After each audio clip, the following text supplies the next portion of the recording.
we have the Revival versus the Usos for the Raw Tag Team titles. Well, given that as of today, I read on Rumor Roundup that the Revival still may be unhappy and may be leaving. Yeah. I'm going to have to go with Usos because I think if that's true, then they're going to make the Revival drop the titles. Eventually. And why wait if they're going to leave? Yeah. So why not put it on a team that's locked in for years? Yeah. That makes like the Usos better. I'm going to just stick with the Revival. Think so? Yeah, why not? Or are you just being different? I mean, I don't know. I'm going to pick the Revival. Well, sometimes we have a reason. I'm 50-50 on it. Okay. Like, I get your points, but I think that they might just do it later. I mean, yeah, they could. They could do it at SummerSlam at a bigger show. Get my notes. It would be nice if this pay-per-view was Extreme Rules like it used to be.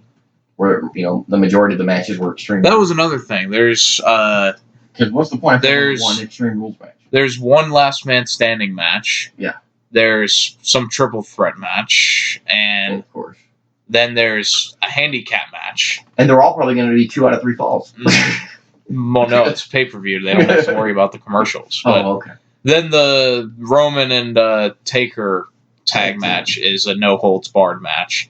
Which is the same thing as no DQ.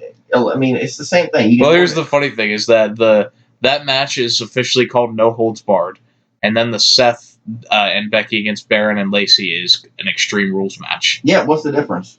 Explain that. Well, what holds would be barred in a regular match? Holds or moves? Holds, because that's what it says. None that I can think of. That's what it says. Moves, no holds. But holds, I can't think of any banned holds. I guess you could say a choke, but then Samoa Joe's finisher is a choke. Yeah. Well, his finisher's a sleeper. I mean, really. But it looks like a choke. Well, it looks like it, but it's a sleeper hold. Yes. I mean, that's like saying Hulk Hogan's leg drop should be outlawed because his leg's too big. His pythons. That should be finished with the clothesline from hell. Yeah. Yeah, but other than that, there's no gimmick matches. No, not really. The only real gimmick match is the last man standing match. Maybe we'll see Bray Wyatt come out. Yeah, We've seen his puppets. I was thinking about that, and I guess where he could show up is in the Seth match. They could take it back to the old days. He could come back and screw Eric Rowan. Back to the Wyatt family. Just abduct Rowan, but abduct him. That'd be kind of funny. It needs to be different, though. We can't just go back to Rowan and Harper. No, I'm just saying that he could come back and interfere in their match and make them lose. Yeah, if they wanted to. The Braun Strowman versus Bobby Lashley last man standing. I will say that this the program with Lashley and Strowman took a complete 180 after they did the whole thing with the going through the screen and all that, because I'm actually excited for this match. I am. Now, I understand why they went through the set, and that's because they're redesigning it. That's what supposedly. I read. Yeah, that's but yet it was the same this week. That's what WrestleVotes reported. Was it WrestleVotes? Yeah. Okay. But I am excited to see it, just to see what happens. Obviously, I know nobody got real hurt. Yeah. I know that. Bumps and bruises, of course. Mm-hmm. But, nobody got shocked or electrocuted or anything. It's funny, though, that, the weeks before that, they were having arm wrestling contests and tug of wars, and they had the match at a Super Saudi Showdown, which was nothing. But now I'm actually interested in seeing this match. Who do you have, Braun or Lashley? I hate to say it, I'm going with Lashley. So, I was going to go with Strowman, just because they always protect Strowman. But I am going to pick a draw. A draw? Okay. They'll both... That's new. Maybe they'll go through another freaking LED board, and both of them will stay down for the count of 10. Well, then at that point, wouldn't it just be the first one to their feet? No. I know it would be, but I think I put the stipulation where if it's a 10 count draw, first one to their feet wins. Yeah. That wouldn't even if they announce it right before the match starts. I think that because we just had a draw on Raw where they went through the LED board. Right. We don't need another draw. We need to finish this so we can move on storyline-wise. Yeah, I agree, but I think that's what they're going to do. Now, I did read, I don't know if it was an interview or just opinionated, but it was whatever I read, they were going to try and push Strowman to be the monster he used to be. Like, unbeatable, There's a lot of room for that. I don't see him doing that against Lashley. It's weird because, like, they did, Rey Mysterio came back on Raw and Lashley squashed him. Yeah, that was a stupid match. Which I didn't like for Mysterio, but I actually did like how dominant it made Lashley look, especially just coming back from what happened last week and just dominating. But Mysterio did the same thing he did at Mania. A quick 1-minute match. Yeah. I'm sure it went more. It's not the best use of Mysterio, especially but just coming back after a 6-week injury. It accomplished what they wanted it to, and Lashley looked good. Which they could just be doing to make it more impressive when Braun wins. And that could be too, or maybe they're going to make Lashley win, and he's going to be the monster among them. Yeah, the new monster. Because they've got to do something with Strowman. He's too big of a guy not to use as a monster. Yeah. You're hurting his rep for no reason. So next, this is an interesting one. We have Ricochet versus AJ Styles for the United States title. 2 weeks ago, AJ Styles turned heel and reunited with Gallows and Anderson, who now are re-signed. Yes. And are they technically re-signed? Yes, they're for sure. They're 100% 5-year deals. Okay. So they're locked in for a while. So essentially, they're the rest of their wrestling. Oh, that's right. Because when I read it, it made me think maybe, I'm not going to say it was a stipulation, but maybe it was that if they sign, they've got to be signed. They've got to be with Styles. Yeah, because I wouldn't doubt it. The club is a good faction to have. Yeah, but the interesting thing with this match, we have Ricochet, who just won the United States title from Samoa Joe. Yeah. This would be his first pay-per-view with the title. Yes. And so you would think, well, he has to win. You would think. But then you have AJ, who now just turned heel and just reformed this big faction. So you could argue he needs to win just as much as Ricochet does. But does he? I don't... Just because he formed a faction again doesn't mean he has to win. No. And I'm ultimately going with Ricochet, but I do feel like they're somewhat backed into a corner here. I'm stuck on the fence on this one because I can see it going both ways. Yeah. I think Ricochet is going to win, and they're going to extend it to the next pay-per-view. Yeah. I think I'm going to have to agree Ricochet on this one, just because he just won. Yeah. And I can't see him making him lose the title already when he hasn't done anything wrong to lose it. No. And he's won some good matches. And this in a pay-per-view match where we don't have to deal with 2 out of 3 falls nonsense should be an excellent match. As long as the outside interference isn't there from the club. Not to a nauseating extent, at least. I understand once in a while, but when it's 3-on-1, it just takes the fun out of watching. We have Aleister Black has finally came out of his closets. I could go so far with that. But he faces the one who knocks, Cesaro. I didn't like that. More than a fan of Cesaro channeling his Walter White. No. I like Cesaro. I don't think Aleister Black is a good opponent for him. For Cesaro? Yeah. Why? I don't know. I just don't see a good pairing. I could see them working well. They might work well. I just don't see it. That's all. Well, I was thinking maybe somebody more of like a Gargano coming in. Oh, well, I don't see that. But my pick was Randy Orton. Well, I actually read it was going to be Randy Orton. But then they were between Cesaro and Randy Orton. And Orton, I read an interview with Ric Flair, where he pretty much said right now there's no top guy in WWE. Mm-hmm. And he said, but if you look at Randy Orton and everything he's done, he pretty much is the top guy without being the top guy. as far as long-term with what he's done in his career, the with body WWE. of work he has, yeah, and his physique, he's in shape. He's always stayed in shape. So I would have rather seen that because I think it'd be more exciting of a match. Yeah. This whole thing is set up for Aleister Black to get a win. Yeah, so he's certainly winning. I mean, on that aspect, I'm glad it's Cesaro because I'd hate to see Orton lose just because. Yeah. We have the triple threat tag match for the SmackDown tag titles. We have Daniel Bryan and Eric Rowan versus the New Day versus Heavy Machinery. I'm going on a limb, and I'm going with Heavy Machinery. Really? I'm going on Heavy a limb. Machinery winning their first titles. I'm going on a limb. I am going with the New Day. And I think they're going to, at least for a moment, have it so all three of them have the titles. And I wouldn't be surprised if by SummerSlam, one, if not all of them, drop them. Well, I think at SummerSlam, Kofi might drop it because it'll be so close to October for TV, and they want Lesnar to have it. Yeah, but just have the moment where all three of them are champions. Okay, I mean, I could see that.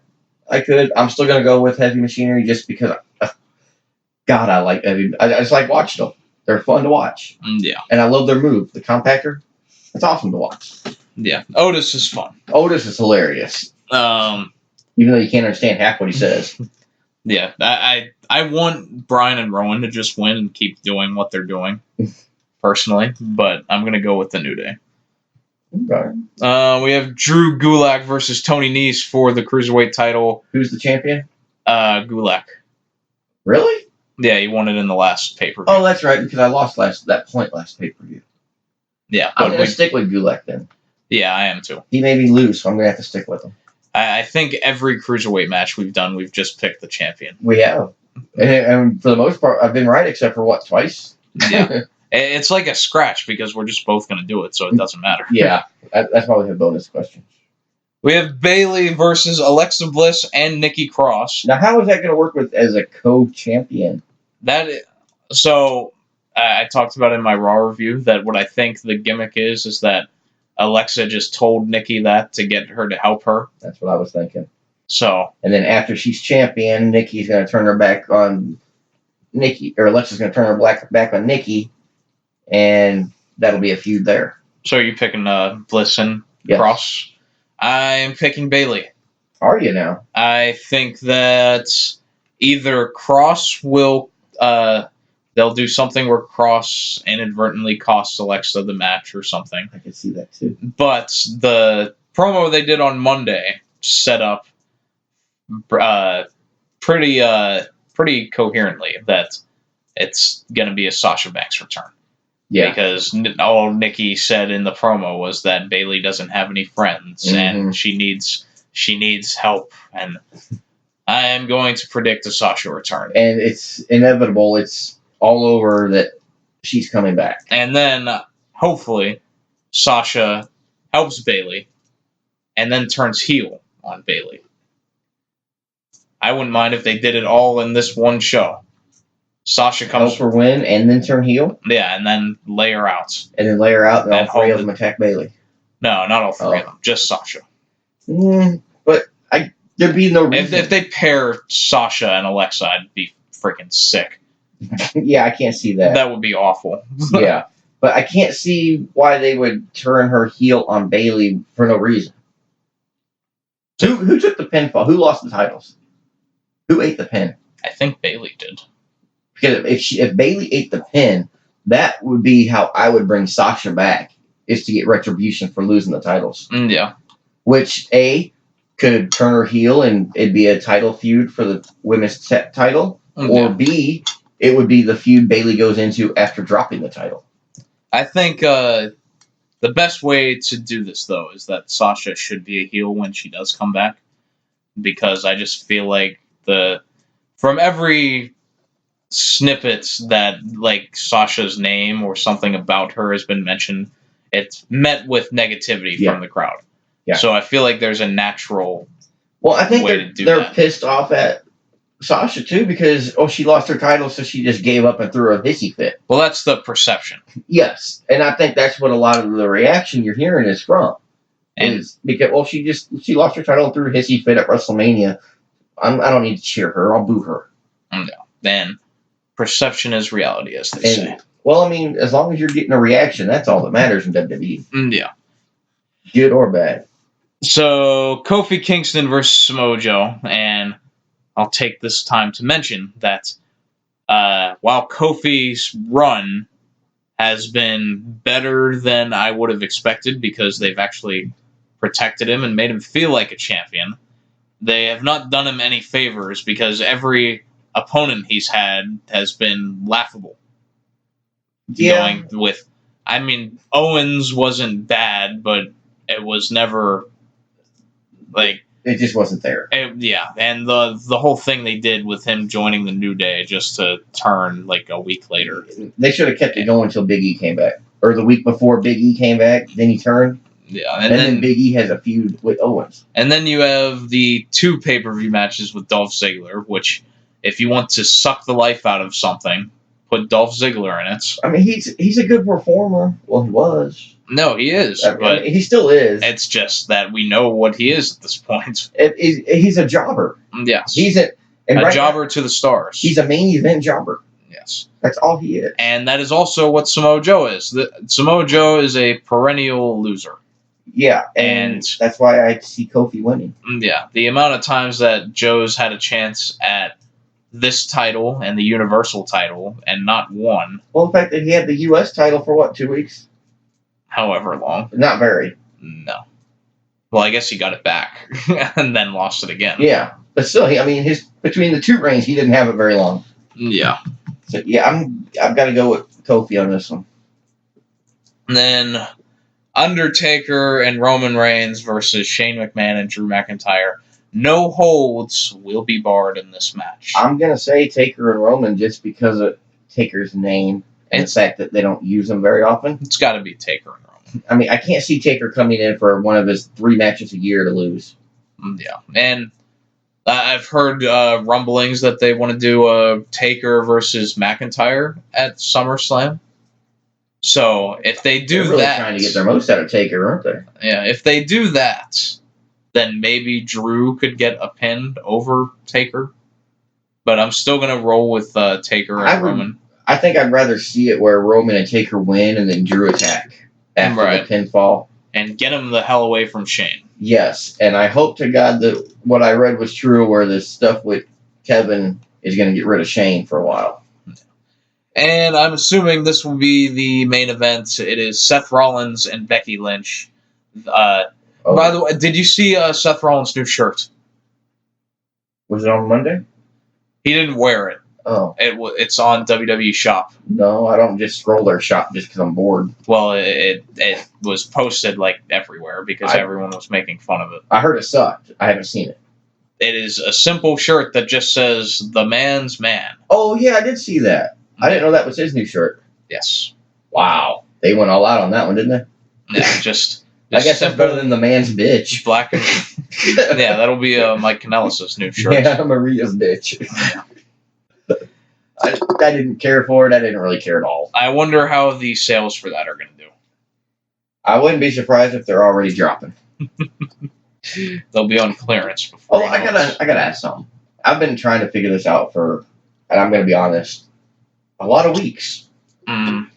When Seth comes out and you look at the Titantron and the entranceway, it says NSFW. What the fuck is that? Or whatever the letters it says. RFR or SFRW or something like that. I don't know. I always thought it was Seth freaking Rollins, but I didn't know what the other one was. Do you know for sure what the letters are? I'll look it up, damn it. Because if it's NSFW, that stands for... No, that's not safe for work. Yeah. No, but it's what it made me remind me of because of the way it's... I remember I saw that not long ago and thought that same thing, but I don't remember. Let's see if I can find it real quick while we're talking here. Well, we'll predict a winner, but yeah. I'm going to go with Rollins and Becky. Yeah, Rollins will win here. And that that will be the last title shot for Baron Corbin or Lacey Evans by the stipulation. And honestly, it needs to be. And another thing is that like the report is that Vince is very high on Lacey Evans, and well, that's just because she's a 6-foot blonde. And like early in the year, they said that they want to make the 3 like top people in the women's division: Becky, Charlotte, and Lacey. What are you gonna do? Dye Becky's hair blonde? But what I don't get is like if you actually want Lacey to be a big star, this will be the 3rd time she has lost to Becky Lynch. Yeah. So if you really wanted to make her a star, you could have not put her right into the main title and actually built her up. Yeah. Because, I mean, Lacey isn't perfect and she's still green and has a lot to learn. But, like most Lacey matches, there's at least one moment where I'll be like, oh, that was pretty good. Yeah. And she does good stuff.